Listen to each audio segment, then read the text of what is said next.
Sir এটা কি? হ্যাঁ হ্যাঁ বলেন। এই যে হ্যাঁ দেখতে পাচ্ছি, এটা বলুন। হচ্ছে ভাইব্রেটার, টাইস ভাইব্রেটার। এটা হচ্ছে ব্যাটারি। আচ্ছা, এটা ব্যাটারি। হ্যাঁ দেখতে দেখো। হ্যাঁ, তা কতক্ষণ চার্জ থাকবে এটায়? দোকানদার বললো কি যে এটা 21 ভোল্ট। আচ্ছা আচ্ছা, এটা চার্জ থাকবে বললো যে 3 ঘন্টা। আচ্ছা। ব্যাকআপ 3 ঘন্টা দেবে। জি, আচ্ছা যাই হোক, ঠিক আছে, একটু চালিয়ে দেখে দাও। হ্যাঁ তোমাদেরকে দেখাই কিভাবে সেটিং করতে হচ্ছে। চার্জ সেটিং করলাম, সেটিং হয়ে গেল, ঠিক আছে, একটু চালিয়ে দেখে দাও।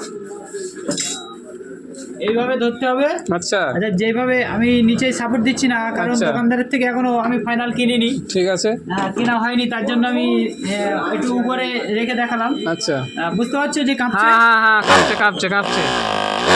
বাহ, হেভি ভাই, ভীষণ তো। আচ্ছা, যাই হোক, খুব মানে সুন্দর একটা জিনিস। আচ্ছা, এটা টাইসের কাজের জন্য ব্যবহার হয়, তাই না? হ্যাঁ হ্যাঁ, টাইসের জন্য এটা খুব ভালো।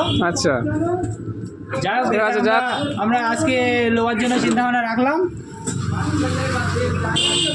দেখে নাও ভালো করে কিরকম কি মডেল বা কিরকম কি জিনিস আছে। আচ্ছা, এইটা তোমাদেরকে দেখাই। এই যে হাওয়া, মানে হাওয়াটা টাইসে এইভাবে বসিয়ে এটা চাপ দিয়ে রাখা হবে, ঠিক আছে। মানে সেই জায়গাটায় থেকে যাবে। আচ্ছা, যাই হোক, দেখতে থাকো, আমাদের সঙ্গে থাকো, নতুন নতুন জিনিস নিয়ে আমরা কাজ শুরু করব আর তোমাদেরকে দেখাবো।